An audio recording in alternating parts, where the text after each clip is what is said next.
Hello everyone, welcome back to the channel study with Radha.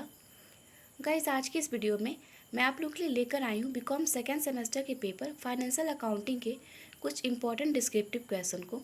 Guys, ये question बहुत ही ज़्यादा important होंगे आपके एग्जाम के रिगार्डिंग, क्योंकि ये सारे क्वेश्चन जो हैं वो प्रीवियस ईयर पेपर में पूछे गए क्वेश्चन है। उसका मैंने कॉम्बिनेशन बनाया हुआ है उन सारे क्वेश्चन को। ठीक है, तो ये एक एक क्वेश्चन आपके लिए बहुत ही ज़्यादा इंपॉर्टेंट होंगे। आइए स्टार्ट करते हैं फर्स्ट क्वेश्चन से। फर्स्ट क्वेश्चन है हमारा, what do you understand by trial balance. तलपर से आप क्या समझते हैं। ठीक है, ये क्वेश्चन आपका आ सकता है एग्जाम में। सेकेंड है आपका, what are the objective of book keeping branch accounts. शाखा खाता रखने के उद्देश्य क्या हैं। थर्ड क्वेश्चन है आपका, what is the difference between rent and royalty. Rent और रॉयल्टी में क्या अंतर है। नेक्स्ट क्वेश्चन है आपका, what do you understand bye receipt and payment account.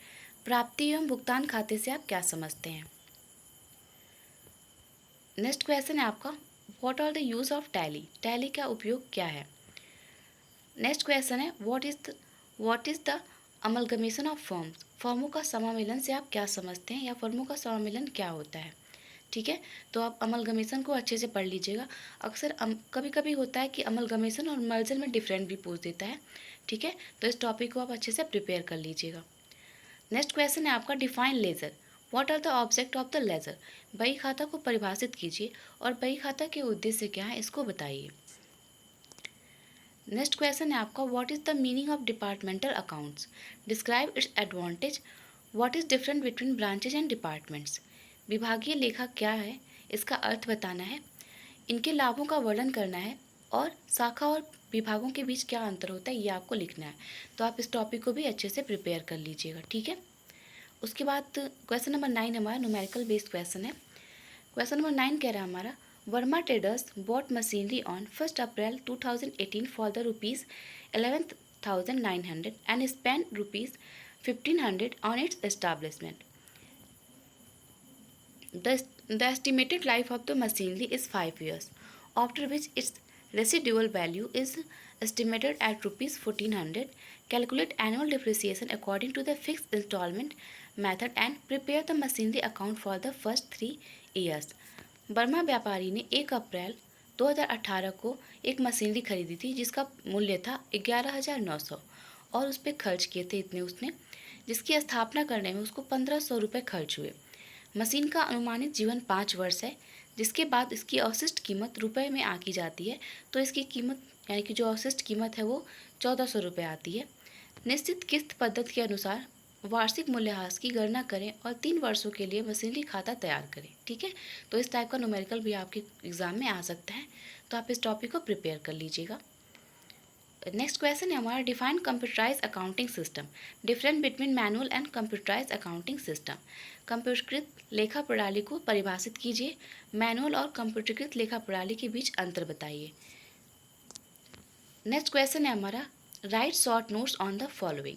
कभी कभी एग्जाम में शॉर्ट नोट लिखने को भी आता है, तो आप अच्छे से इस टॉपिक को प्रिपेयर कर लीजिएगा। शॉर्ट नोट आपका 3 टॉपिक पे आया। पहला है goods in transit, cash in transit, inter branch transaction. ठीक है, इन तीनों पे आपको शॉर्ट नोट लिखने को आ सकता है।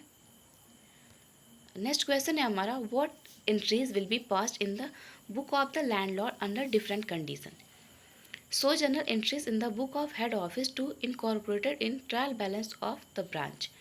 विभिन्न परिस्थितियों में जमींदार की पुस्तकों में कौन सी प्रविष्टियाँ की जाएंगी।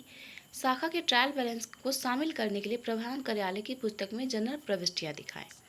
ठीक है, नेक्स्ट क्वेश्चन है हमारा, define share and debenture and draw a distinction between the two.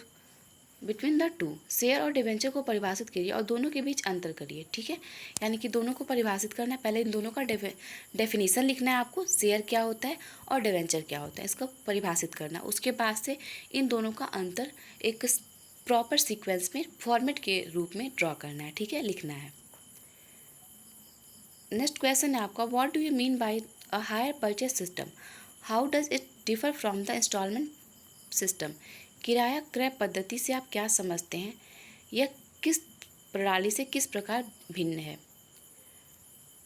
Next question है आपका, explain the decision in the Garner's बनाम मरे केस। ठीक है, is this decision follow in India?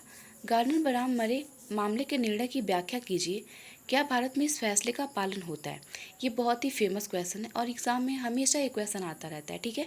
तो इसको आप अच्छे से पढ़ लीजिएगा। जो आपका केस स्टडी है गार्डनर वर्सेस मरे का, उसको आप अच्छे से एक बार पढ़ लीजिएगा, क्योंकि ये अक्सर ही पूछा जाता है एग्ज़ाम में, ठीक है। रिपीटेड क्वेश्चन है ये। नेक्स्ट क्वेश्चन है आपका, व्हाट इज़ एनपीओ? एनपीओ क्या है? नेक्स्ट क्वेश्चन है आपका, what is consolidation of firms? खातों का समेकन क्या होता है? तो उसको आपको डिफाइन करना है, ठीक है।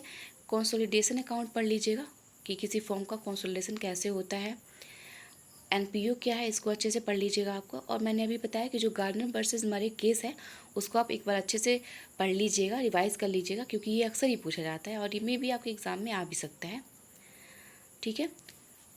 तो आई होप आपको ये सारे क्वेश्चन समझ में आए हों, आप इसका प्रिपरेशन अच्छे से करें और आपका एग्ज़ाम अच्छा हो। ओके, सो थैंक यू, मिलते हैं नेक्स्ट वीडियो में। Have a good day.